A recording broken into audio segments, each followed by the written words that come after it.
Hey, it's Rebecca. Hope everybody's doing great. I just, I wanted to share some things with you. Yeah, I've got my goggles on. I was visiting some friends the other day, and a topic came up about the good job thing.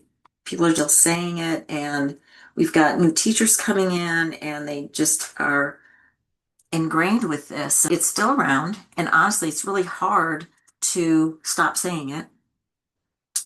And Bev Boss was the one that brought my awareness to it. And I struggled with having to find other ways of expressing this. And this was years ago, and I just call it my book of Bevisms. So once I became aware that it really wasn't that great of a tool, it wasn't very effective, I generally tried to switch the strategy and shift it. But honestly, it took me probably close to a year, if not a little bit more, in order to let it go and then integrate other strategies and other intentional conversations with the kids that felt comfortable and real. So, a question that I've been thinking about, and I want to throw it out there, is who really needs the reinforcement? Is it the child or is it the adults who need to continue with this type of reinforcement? Consider how we interject our judgment with good job and some other similar phrases. And what happens is that we're actually taking away the other person's ability and power to develop their own awareness, their own efficacy, and their own sense of worth. So again, I'm going to ask whose needs are really being met here. So, and just saying good job doesn't demonstrate to the child that they're actually being seen. And that's what they want. When they say, look, teacher, or, what do you think? They're asking to be seen. They're inviting us into their thinking. They're not asking for our opinion. They're sharing their world with us at this moment. So, how can we honor that moment with them and be alongside of them? This is a precious and sacred moment. It's not time to be checking boxes. So, I may say to the child, I've been watching you. And I want to make sure that that's a true statement. I'm not just going to say it unless I really was watching from the sidelines this process that they're moving into. And then I'll describe to them something like, I've been watching you make these lines. I've been watching you mix these different colors. Did you see these different colors that you made? So what I'm trying to do is draw the child's attention back to what they've done. I might also say, did you, especially like if it's a collage thing or something that's got lots of loose parts or something, I'll say, did you see these other materials? Did you want to try these too? What I'm giving them permission to do is to add more ideas. And I don't say work, I say ideas. These are your ideas. See if they want to continue with this. And sometimes they, yes, sometimes they don't. And honestly, when looking at their creations, I don't call it their work. I refer to it as your ideas so that they can start getting that term of this is my thinking. Because what I'm trying to do is reference their own thinking and the process of their own thinking through that inviting. So some other questions that I might ask is, what did you do first? How did you do this? Where did you start? Because now what we're doing is we're engaging them in reverse thinking, reversibility, to go back in time and try and pull that information forward, which was kind of hard. It's kind of hard for them. But it's also an invitation that always would stay open for them to engage in more conversation if they want to. I remember, oh my gosh, I remember this one experience where I was telling one child, oh, good job. And there were other kids standing around. All of a sudden, it was like, well, teacher, did I do a good job? Teacher, I did a good job. And I'm like, oh, crud, what have I just started? So that was another awareness. Now, a reference, Dr. Lillian Katz, she's a past president of NAEYC, and she's worked on both sides of the pond. She's from Great Britain, but she's worked here. I think she's retired from the University of Illinois, but she's done a lot of different kinds of work. But one of her articles is titled Reading, Writing, and Narcissism, which kind of touches on this. She notes that children benefit from feedback, but praise is not feedback. Good job and these other simplistic types of terms that we've come to use is not feedback. So she emphasizes verbalizing appreciation. I will say, well, thanks for sharing your ideas with me. And then they trot off. And when say a child helps with a peer or helps pick up something off the floor, puts it away. Instead of saying good job, consider saying thank you. That keeps our classroom clean and safe. Or I might add something like, that was helpful or kind, because in this way we're naming a particular quality. It's an attribute. We're defining positive human characteristics. So this is building a sense of community in our classrooms as well. So the next one, the second one I thought of, is a saying good job is repetitive. We repeat it. We get in a rush. We're gliding past a kiddo because we've got tick tock, tick tock, tick tock. And they're trying to get our attention. We're trying to do muffled, yeah, good job. Or that infamous teacher voice. Oh, yeah, good job. Kids know when we're not sincere. They know when we're not sincere. Our days have become so heavily scheduled and schedule bound, where the clock basically owns and structures all of our time, right? And this is just not healthy. We have to slow down. We have to find ways to slow down. One idea for us to use is to get some of that painter's tape, it's that blue stuff or green stuff, I don't know. But anyways, painter's tape, it doesn't stick forever. So either put it on your hand or on your shirt. And every time you let off with a good job, you just, or one of those other little empty phrases. It's not a punishment. It's basically to build awareness. And it's actually funny. I remember way back in the day when myself and my staff were trying to really work on this shift, we would have these little voices that we use. Oh, yeah, good job. Or we'd snicker or we'd snort every time somebody lets off with one. It was funny, it was humorous, because we'd stand there and go, I know not to say this. But our brains are saying, don't say it, don't say it. But I really think the mouth has its own brain.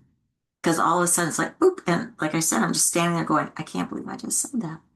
So it begins with awareness, and then it's practice, practice, practice. And then over time, there's mastery. Remember the cycle of learning. So awareness is the biggest thing. It's changing, I love the goggles. It's changing the lens with which we look through. Awareness. So, and I'm just going to pull these back up because they get annoying.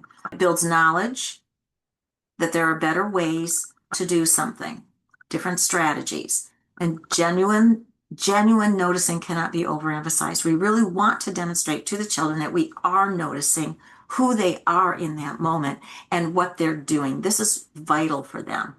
And it will come to the point that good job will just feel terribly uncomfortable. So some other options would be, I've been watching you. I remember a little guy doing this one painting once upon a time, and I was quite a distance. I was standing at the back of the classroom watching him.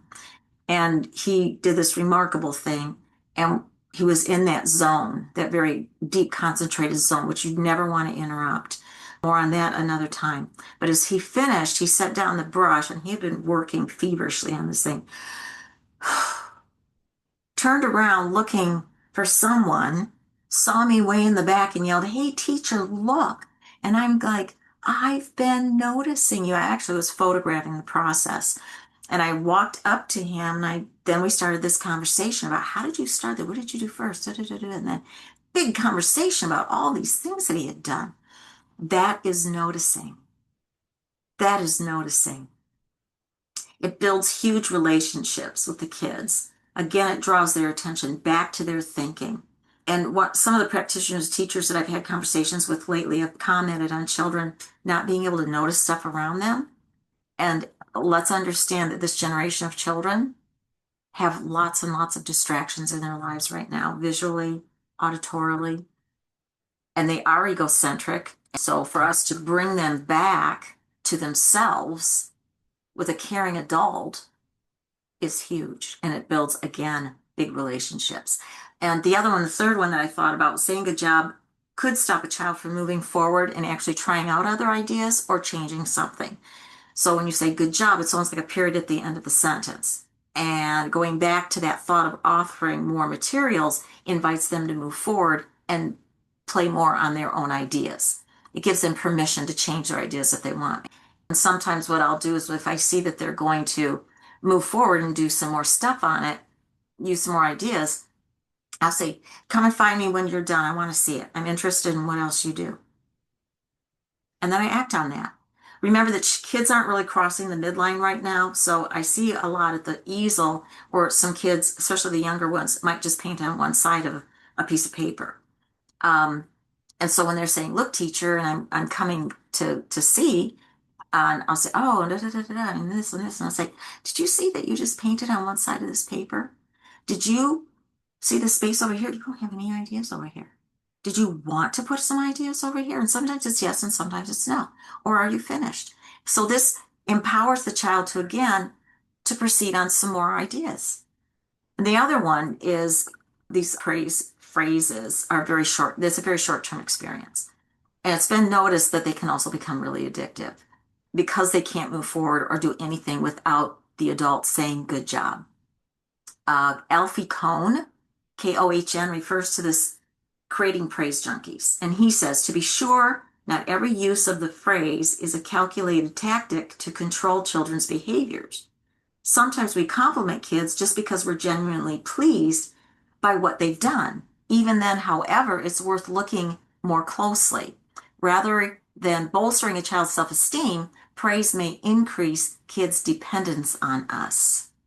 And again, I have to ask and just comment, I hope that's not what the adult is needing, because we've got to unpack that. Are we fulfilling an internal need for ourselves or fulfilling the child's need? Again, it's just some stuff that we might need to unpack.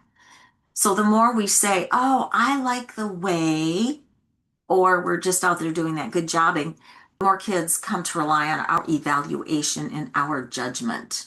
The power comes back to us. It's not transferred to the child where it belongs. So when a child asks us, "Do you like it?" they're relinquishing their power to us. And I will propose that that's not healthy. Somewhere that's coming from somewhere. It's not healthy. They shouldn't be relinquishing power to us like that. They should be able to have the freedom to come to their own conclusion about their own work. So rather than answering that question, I've learned this from Bev, it's to hold the creation, if possible, and turn it in different angles. Say, "Do you like it if I hold it this way? Do you like it if I hold it this way?" And so you're returning the power to the child. And I've had them say, "No, I like it just like that." I went, "Okay, there you go." And so when we pass judgment or determine what looks good or not, it could actually take the child's pleasure away from what they did rather than returning the pleasure to them. And it doesn't reassure kids. It actually makes them feel less secure in taking risks. And risk taking is an essential need for later academics. They have to be brave enough to take risks, because in taking risks, and sometimes you don't make the A, sometimes you make it a C. And then where are you with that? Are you okay with that? Can you move forward? So visit Cohn's website. His last name again is spelled Kohn. He is what I consider to be one of the great thinkers. He addresses many topics that have been a source of contention in the education field in the last 20, 25 years. So I would go and look through his articles and through other things. He talks about homework, he talks about grading, he talks about praise, he talks about No Child Left Behind and Common Core, lots of stuff that I believe we need to start pulling back and start looking at. Good job is a very American thing. It's enculturated. We had a family from Germany once upon a time, and she kept asking, "Why do you guys say such a thing? We would never say such a thing to a child." And that was another awareness building for me. Using good job and good sharing, we shouldn't be using these terms to absolve us from our work in the classroom as mentors and coaches for the children, or building shared understanding between them and helping them to become aware of who they are becoming. Some research has suggested that these phrases reduce achievement in children, and Alfie Kohn uses the term evaluation eruptions, citing that once you see this for what it is, it starts to produce the same effect as fingernails being dragged down the blackboard. I'm like, well, that's annoying. So I believe that sometimes adults are in the classroom, we talk too much. I propose that we need to become more aware of our presence and how we're taking up space in the classroom, which is designed for young children, right? We might be taking up way too much of their time, children's time, for things that really are not helpful or relevant or important to them. Do we value a teacher's time? while we're with them? Or are we peppering them with all these agenda things that we already know are not useful or relevant to them? So back to Alfie Kohn, kids need unconditional support. They need love with no strings attached, which is different from just giving them words based on a condition without proof. And now this is me.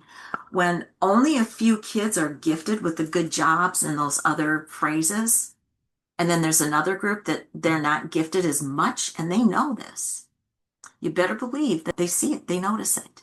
So I'm suggesting that this may be creating a caste system in your classroom. And you better believe that this impacts how kids view one another. And it also impacts their behavior towards one another. So this moves into behavior management. I don't want to get off into that weed, but as we look at kids' behaviors, we have to look at the whole classroom culture. We have to look at how our speech is. We have to look at how genuine we are. We have to look at how much space we take up and how much time. So look at Cohn's website. The article that has been always moving around for me is 5 Reasons to Stop Saying Good Job. And then look at Katz's article, Reading, Writing, and Narcissism, which I mentioned earlier. These are 2 amazing thinkers. They've made major contributions to early learning and education as a whole. Now, me. In the past 25 years or so, I've watched as developmentally appropriate practices has had to compromise and try to weave its principles in with No Child Left Behind, Common Core, and standards-based accountability. These measures do not align with DAP. They don't. These measures have invaded early learning. They've taken away the rights of children to be children. They've tried to this has tried to reformulate our early learning language and our culture. Early learning is a language and it is a culture. And it's time for us to reestablish the work we know to be good for 3-year-olds and on through 5-year-olds. We have to start standing our ground on what we know is good and healthy for young children. Their health and well-being is dependent on us. The 3-year-old is not a broken 5-year-old. Kindergarten shifted 25 years ago. The 5-year-old is not a broken 8-year-old. Now, for those schools, I'm just going to put these on again. For those schools creating more play-based kindergartens and outdoor learning opportunities, I applaud you for stepping outside the box and looking at things with a different lens. Frankly, families are leaving the system, and that, of course, is revenue that's leaving. They're looking for more meaningful ways to educate their children. There have been bonds of trust that have been broken. This raises some questions. What is the intention of our leaders guiding education goals? What will this look like in the coming, not so far away future? Will the status quo be maintained, what we've been doing? Or will there be a serious evaluation of things that have gone awry and what needs to be changed? And I don't mean finger pointing. No more finger pointing. It's too late for that. You're taking up way too much time.